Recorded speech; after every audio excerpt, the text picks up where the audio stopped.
আসসালামু আলাইকুম দেশবাসী, আপনারা সবাই কেমন আছেন?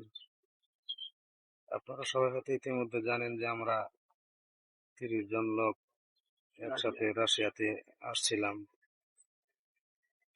এখন 30 জন একসাথে আসার পরে আমাদেরকে আমাদের এজেন্সি 2 জন রাশিয়ানের হাতে উঠাই দিছিল।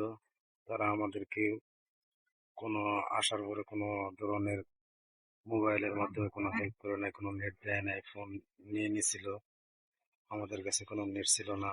আমাদেরকে আলতু ফালতু বোঝায় বলছিল যে আমাদেরকে ড্রোন কোম্পানিতে কাজ দিবে, কনস্ট্রাকশন সাইটে কাজ দেবে। এই সমস্ত কথাবার্তা বলে আমাদেরকে মনে করেন যে যুদ্ধক্ষেত্রে পাঠিয়ে দিছে, আমাদেরকে বিক্রি করে দিছে, আপনারা হয়তো ইতিমধ্যে জানেন। এবং ওইখান থেকে আসার পরে আমাদের একটা ক্যাম্পে নিয়ে আসা হয় 30 জনকে। ওইখান থেকে 14 জনকে এক ক্যাম্পে পাঠানো হয়, আর আমাদের 16 জনকে আরেক ক্যাম্পে পাঠানো হয়। এখানে নিয়ে আসার পর আমাদেরকে 3 থেকে 4 দিন ট্রেনিং করানোর পর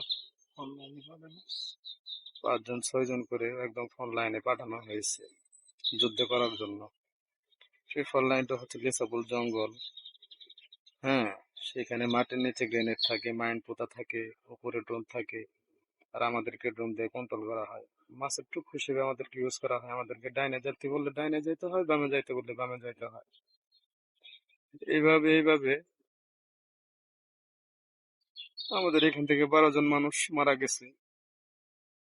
এই 12 জনের ভিতরে 12 জন মানুষ মারা গেছে পরিপূর্ণ বলতে পারবো না, আপনারা হয়তো জানেন। হ্যাঁ, আমরা 4 জন এখন জীবিত আছি, আমরা 4 জনই আহত। এই যে মাইনুদ্দিন ভাই আমার সাথে, ওনার বাড়ি চাঁদপুরে, তিনি মাথায় টোন হামলায় আহত হয়েছে, আমি বাম হাতে আহত হয়েছি। এখন আপনাদের কাছে, দেশবাসীর কাছে একটাই অনুরোধ, দেশের সরকারের কাছে অনুরোধ, আমাদেরকে বাঁচান, আমাদেরকে রক্ষা করুন, হেল্প করুন। আগে আল্লাহ, পরে আপনারা। আমাদের 4 জনের 2 জন এখনো হাসপাতালে, আমাদের 4 জনের ভিতরে 2 জন এখন অন্য একটা হসপিটালে আছে, আর আমাদেরকে একদম ক্যাম্পে রাখা হয়েছে। যে কোনো সময় আমাদেরকে এখান থেকে ফোন লাইনে পাঠাই দিতে পারে। কোন কখন পাঠায় সেটা আমরা জানি না, আল্লাহ ভরসা, আল্লাহ ভালো জানে। আর আমরা তো ভাষাও বুঝি না, কোনো কিছু বুঝি না, বুঝাই বলতেও পারি না। আমাদেরকে যখন যা বলে তাই করতে হয়। আর আমাদেরকে অনেক নির্যাতন করছে। ফোন লাইন থেকে যখন আমরা হাতে হয়ে ফেরত আসছি, তখন আমাদেরকে ওই অবস্থায় আবার যাইতে বলে ফোন লাইনে যুদ্ধের জন্য। এখন আমরা যাই নাই বিধায় আমাদের মারধর করছে, মাটির নিচে ভাঙ্গার আটকায় রাখছে 5 থেকে 6 দিন। খাইতে দেয় নাই, পানি পর্যন্ত খাইতে দেয় নাই, কোনো কিছু দেয় নাই। প্রতিদিন এসে এসে মারধর করছে।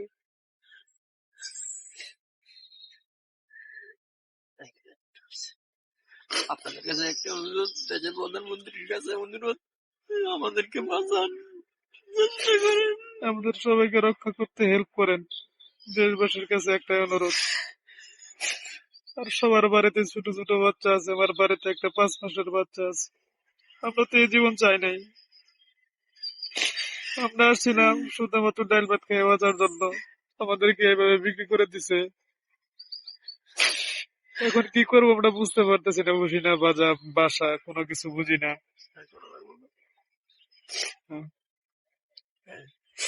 আমাদেরকে রক্ষা করুন প্লিজ, আমাদেরকে রক্ষা করতে হেল্প করুন।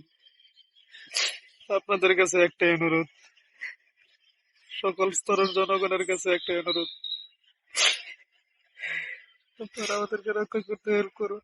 আমরা চাই দেশে যাই মরতে, আমরা মুসলিম। আমরা চাই আমাদের মৃত্যুর পর যেন জানাজা হয়, এভাবে শিয়াল কুকুরের মতো আমরা মরতে চাই না। প্লিজ আমাদেরকে রক্ষা করতে হেল্প করুন। আপনাদের কাছে একটাই আহ্বান। আর আমরা ফোন চালাচ্ছি এখানে লুকায় লুকায়, একটা ফোন কিনছি হসপিটালে নেওয়ার পর। তারা এখানে জানে না যে আমার কাছে ফোন আছে, লুকায় লুকায় ব্যবহার করতেছি। আমরা দেশের থেকে যে মোবাইল গুলো আনছি, তারা মোবাইল গুলো নিয়ে নিছে। এখন পরে আল্লাহ, আল্লাহর পরে মানুষ, আমরা তো মাত্র চেষ্টা করতে পারি।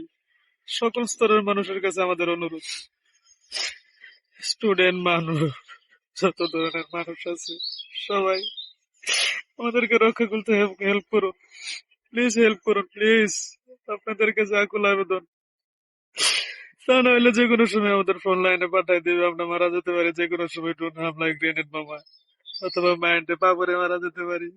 এইভাবে মৃত্যু চাই না আমরা। আমরা চাই আমাদের মৃত্যুর পর আমাদের জানাজা হোক, আমাদের ফ্যামিলির কাছে মরতে চাই আমরা। প্লিজ হেল্প করুন, হেল্প করুন, আমাদের বাঁচাতে সাহায্য করুন প্লিজ। প্রধানমন্ত্রীর কাছে একটা এগুলো আবেদন, আমাদের বাঁচানোর জন্য আপনি হেল্প করুন প্লিজ, হেল্প করুন। আপনি চাইলে সম্ভব, আমরা যতদূর জানি। আর 14 জনের কি অবস্থা সেটা তো আমরা জানি না এখন পর্যন্ত। আমাদের 16 জনের ভিতরে 4 জন মাত্র জীবিত আছে এখন, তাও সবাই আহত। কখন না কখন আবার পাঠাই দিবে সেটা আমরা বলতে পারি না। আর আমার বাড়ি হচ্ছে জামালপুর জেলা 2 নং শরীফপুর ইউনিয়ন গোদাসিমলা গ্রামে। আমার বাড়ি চাঁদপুর জেলা ফরিদগঞ্জ থানা সুরমনগর উপজেলা দক্ষিণ ইউনিয়ন পশ্চিম কাউনিয়া মসজিদ বাড়ি। আর বেশি কিছু বলতে পারবো না, যে কোনো সময় লোকজন চলে আসবে।